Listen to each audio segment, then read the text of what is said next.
वाहेगुरु जी का खालसा। जिस जिस जिस धर्म पर आप हर रोज आक्रमण करते हो,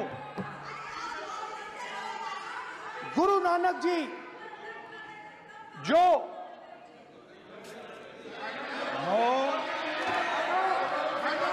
प्लीज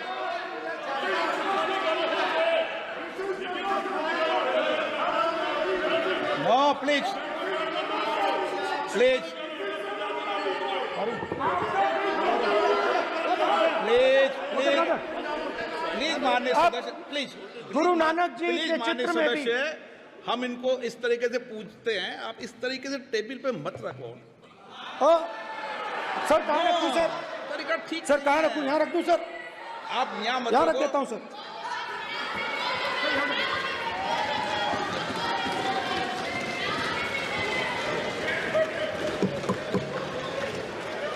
सर गुरु नानक जी के चित्र में भी आपको अभय मुद्रा दिखाई देगा। गुरु नानक जी भी कहते हैं कि डरो मत, डराओ मत। और पंजाब से गुरु नानक जी मक्का तक गए, थाईलैंड तक गए, अफगानिस्तान गए, श्रीलंका गए,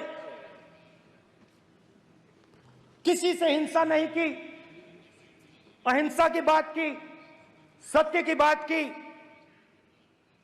और किसी को उन्होंने अपनी जिंदगी में नहीं डराया। उसके बाद जीसस क्राइस्ट की इमेज देखिए, उसमें भी आपको अभय मुद्रा दिखाई देगा। जीसस क्राइस्ट की इमेज में भी अभय मुद्रा, डरो मत, डराओ मत। और जीसस क्राइस्ट ने कहा कि अगर आपको कोई थप्पड़ मारता है तो दूसरा गाल दिखा दो।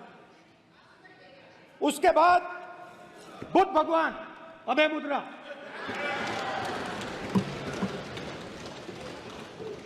डरो मत, डराओ मत, अहिंसा। मतलब, और अंत में महावीर, डरो मत, डराओ मत, अभय मुद्रा। मतलब हिंदुस्तान के इतिहास में 3 फाउंडेशनल आइडियाज हैं।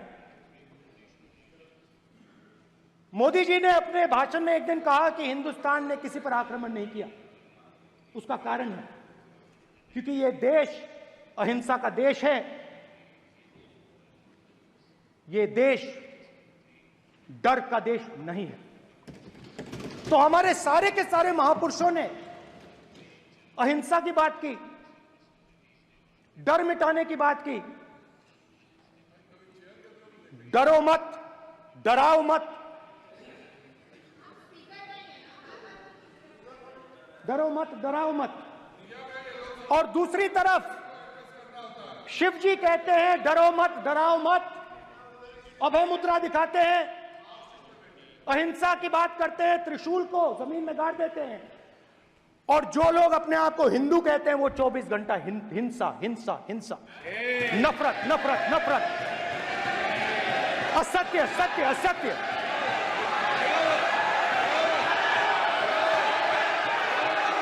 आप हिंदू हो ही नहीं।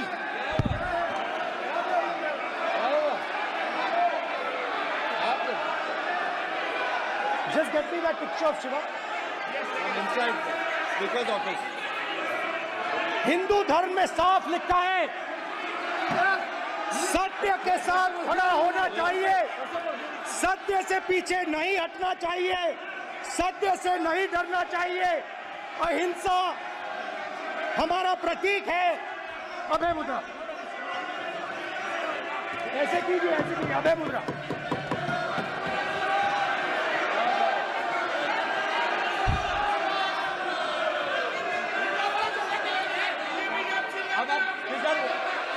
नहीं आएगा।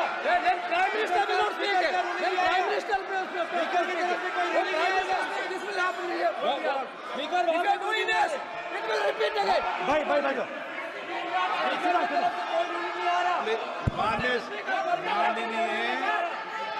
ये आप बात समझिए, आप बात समझिए। ये इसलिए चिल्ला रहे हैं क्योंकि तीर जाके दिल में लगा है, दिल में जाके तीर लगा है, इसलिए ये चिल्ला रहे हैं। देखो चुप हो गए, देखिए स्पीकर साहब चुप हो गए सब।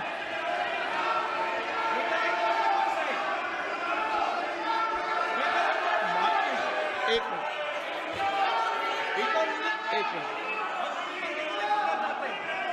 माननीय आप प्रतिपक्ष के नेता हैं, किसी की भावनाओं को ठेस नहीं पहुंचे, सर मुझे चर्चा बोलने में दीजिए। ध्यान रखना चाहिए।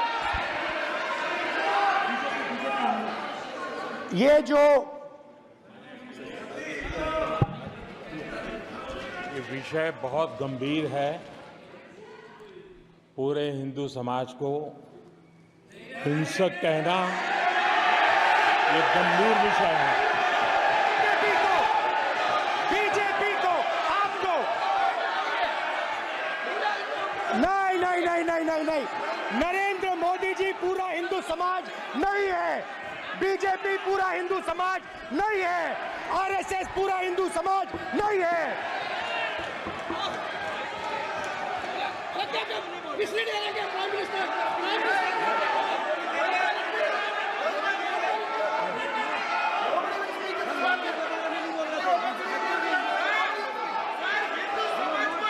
भूपेंद्र यादव जी, ये ठेका नहीं है बीजेपी का। भूपेंद्र यादव जी बोलना चाहते हैं आप? ये सब हिंदू हैं यहाँ पे, ये सब हिंदू हैं। माननीय अध्यक्ष जी, प्रतिपक्ष के नेता आज पहली बार इस सदन को संबोधित कर रहे हैं। मैं दो नियम रूल 349 और रूल 352 के संबंध में आपका ध्यान आकर्षित करना चाहता हूं। सबसे पहले तो प्रतिपक्ष के नेता को बोलने का तरीका आना चाहिए। 349 जो 12 है वो स्पष्ट रूप से कहता है शैल नॉट सिट और stand with back toward the chair. वो लगातार आपकी तरफ पीठ करके खड़े हैं, नियमों के खिलाफ है, जो उनको शोभा नहीं देता। दूसरा अध्यक्ष महोदय, नहीं तो एड्रेस करके बोलो। दूसरा अध्यक्ष महोदय आर्टिकल रूल 352 रूल 2 ये कहता है make personal reference by way of making an allegation imputing a motive to और ए क्वेश्चनिंग द बोना फाइडी। इन्होंने पूरे विपक्ष के सदस्यों पे नहीं बल्कि इससे बाहर जाकर पूरे एक हिंदू समाज के ऊपर एलिगेशन लगाया है। इनकी बोना फाइड गलत है, इनके खड़े होने का तरीका गलत है। सदस्यों में तो लगाया ही है। माननीय अध्यक्ष जी,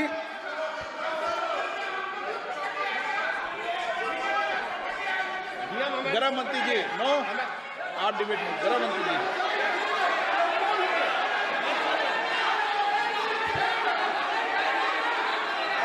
माननीय अध्यक्ष जी, शोर शराबा कर इतने बड़े वाकया को छिपाया नहीं जा सकता।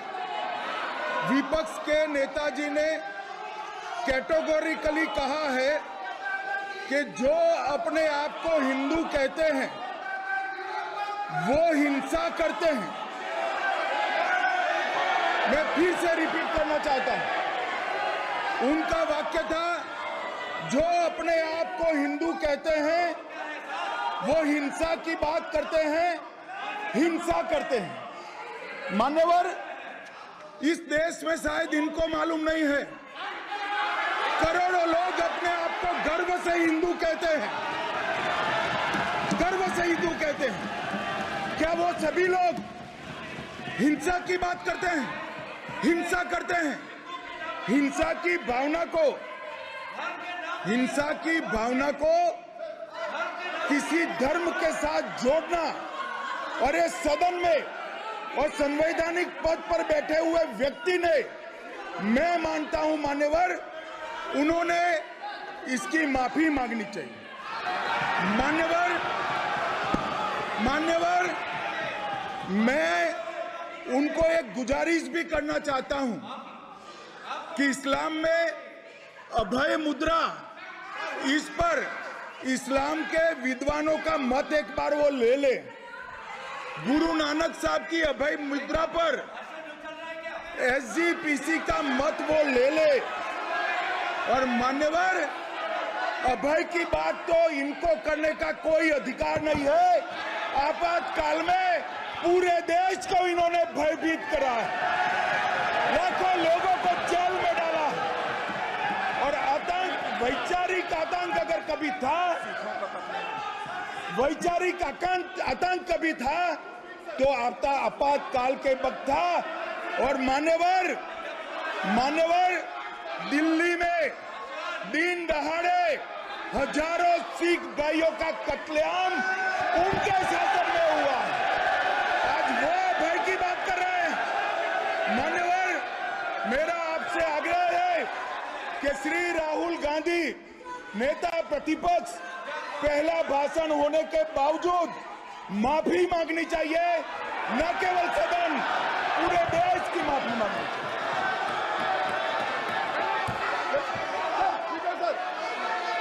सर,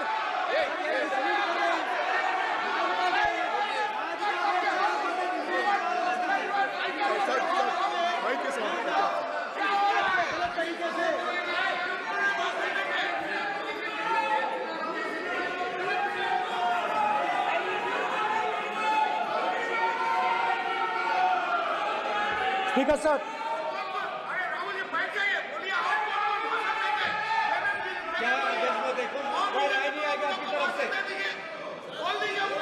तो कल प्रधानमंत्री मोदी जी के समय भी सर आप ऐसे रहिए sir. I'm not going to speak until they're quiet.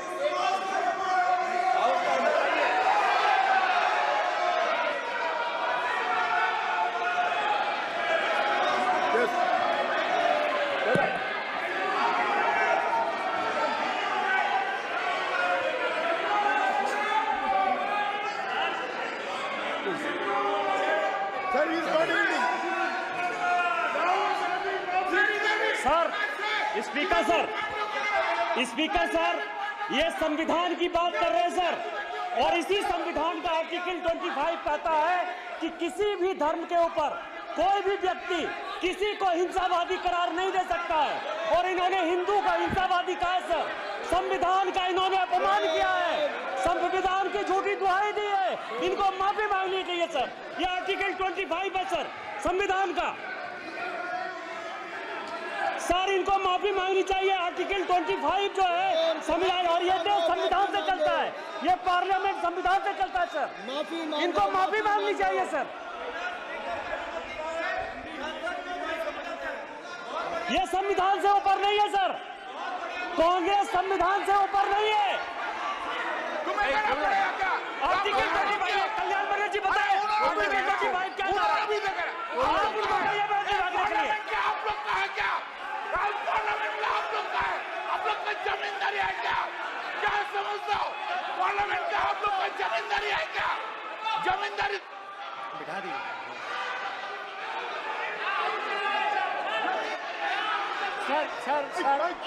Sir, speaker sir, माने प्लीज एक मिनट देता हूं मैं आपको। हिंदू धर्म कहता है। एक मिनट प्लीज, माने सदस्य प्लीज, मान्य प्लीज, एक मिनट प्लीज। माननीय सदस्यगण, ये सदन की एक मिनट मैं दूंगा, अलाउ करूंगा आपको। माननीय सदस्यगण, इस सदन की एक गरिमा रही है और हमें संवाद चर्चा करते समय इस सदन की गरिमा को रखना चाहिए। और ऐसी कोई भी आपत्तिजनक बात जो पूरे समाज के पर विषय हो, कम से कम प्रतिपक्ष के नेता को बोलते समय ध्यान रखना चाहिए।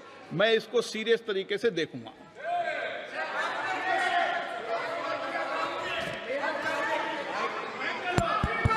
सर, अगर आप हिंदू धर्म के जो महापुरुष हैं महापुरुष छोड़िए, अगर आप शिव जी को देखें तो शिव तो क्या हो रहा है सर?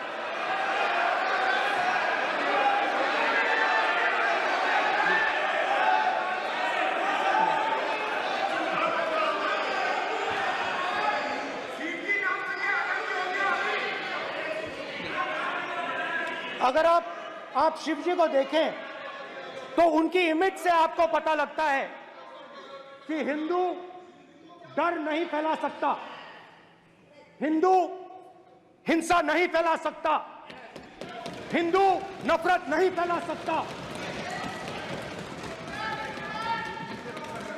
और बीजेपी 24 घंटा नफरत, हिंसा, नफरत, हिंसा, नफरत, हिंसा। स्पीकर सर,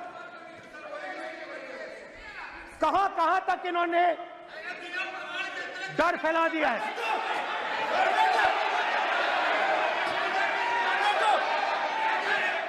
प्लीज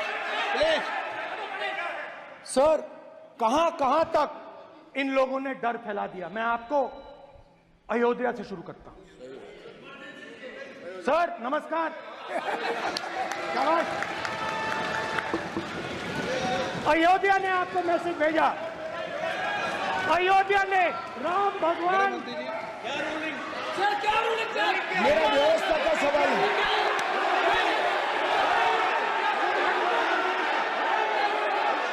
इस सदन के नियमों की पुस्तिका, इससे कुछ सदस्यों को क्या मुक्ति दे दी गई है? आपके गाइडेंस के बाद भी बार बार तस्वीर बताना, पूरे बीजेपी को हिंसा कर रही है ऐसे कहना, खड़े होकर एक दूसरे के बीच में हस्तधून करना, सारे नियम इनको लागू नहीं होते हैं। नियम मालूम नहीं है तो ट्यूशन रख ले साहब, सदन इस तरह से नहीं चल सकता है। ये सदन, मेरा आपसे आग्रह है कि ये सदन ऑर्डर में रहना चाहिए, नियमों के अनुसार रहना चाहिए। ये हम सभी सदस्यों का आपसे विनंती है। स्पीकर सर, एक मिनट प्लीज। माननीय सदस्यगण, आप ही किताब राम बताओ। भगवान की जन्मभूमि तो ने अपेक्षा करता हूं कि अपन इसके नियम प्रक्रिया चले। नो, सब चले। नो, आपने बताया था नियम। नो,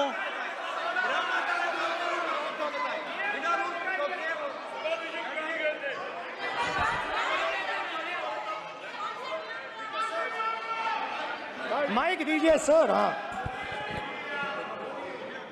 सर, मेरा सवाल है सर, इस माइक का कंट्रोलर किसके हाथ में? प्लीज बैठिए, बैठिए सर ये ऑफ होता है, प्लीज बीच में माने ऑफ हो बैठिए जाता है। प्लीज। ये बार कई बार विषय उठ गई और बहुत गंभीर, और माननीय सदस्य, आप प्रतिपक्ष के नेता हैं, आप सदन के बाहर भी ये बात कहते हैं कि माइक बंद कर देते हैं। मैंने कई बार आग्रहपूर्वक किया कि आसन पर इस तरीके का आरोप नहीं लगाएं। नो, प्लीज बात सुनिए। आसन पर सभी दल के, प्लीज, आसन पर सभी दल के लोग बैठते हैं और सभी दल के लोग सभापति तालिका पे हैं, और सब जानते हैं कि एक व्यवस्था होती है, जिस भी माननीय सदस्यों को आग्रह किया जाता है बोलने का वो बोला जाता है, और जिसको आग्रह नहीं किया जाता उसका माइक चालू नहीं होता। आप बोलने के लिए खड़े, आपका माइक कभी बंद नहीं हुआ, कभी बंद नहीं हुआ। आप अगर आसन में जो भी विराज रहे हैं वो अगर आपका नाम नहीं पुकारते हैं तब माइक चालू नहीं होता। ये व्यवस्था हमेशा इस सदन की रही है, पुराने में भी और नए में भी। कभी आसन पे व्यक्ति पर माइक का कंट्रोल नहीं होता। दूसरा, माननीय प्रतिपक्ष के आप नेता हैं और आपसे ये अपेक्षा की जाती है कि आप लोकसभा की प्रक्रिया काल संचार नियम का पालन करें, संविधान की जो व्यवस्थाएं दे रखी है उसकी पालन करें, और सदन में बोलते समय किसी भी धर्म को के ऊपर ऐसा आक्षेप नहीं करें जिससे पूरे देश के अंदर विषय पैदा हो, ये आपसे अपेक्षा की जाती है।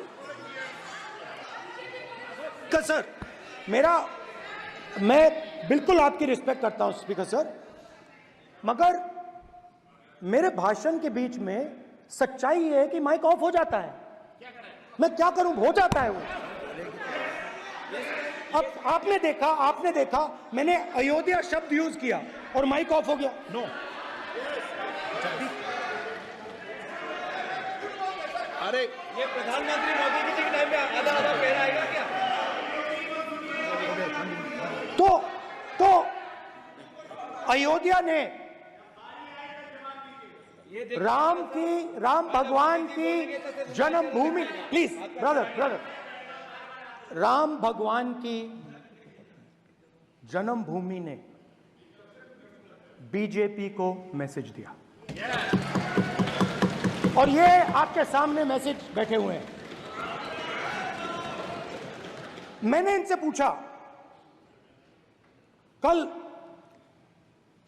कॉफी पी, इनसे मैंने पूछा बताइए ये हुआ क्या? बीजेपी ने राम मंदिर का इनॉग्रेशन किया, बोलने दीजिए, राम मंदिर का इनॉग्रेशन किया। अरे भाई आप हार गए, उसको शासन करिए। नाम बोलने की कोई जरूरत नहीं है, मैं भाषण दे रहा हूं, आप नहीं दे रहे हो। मुझे बोलना है जो बोलना है, मुझे नाम लेने की कोई जरूरत नहीं, मुझे जो बोलना है मैं बोलूंगा। तो अयोध्या ने मैसेज दिया और मैंने इनसे पूछा कि हुआ क्या, और इनका जवाब आया। मैंने उनसे पूछा कि आपको कब पता लगा कि आप अयोध्या में जीत रहे हो, और आपने कहा पहले दिन से मुझे पता था। सही बात। और मैंने कहा ये क्या हुआ? उन्होंने कहा राहुल जी, अयोध्या में एयरपोर्ट बना, अयोध्या की जनता से जमीन छीनी गई और आज तक उन्हें मुआवजा नहीं मिला है।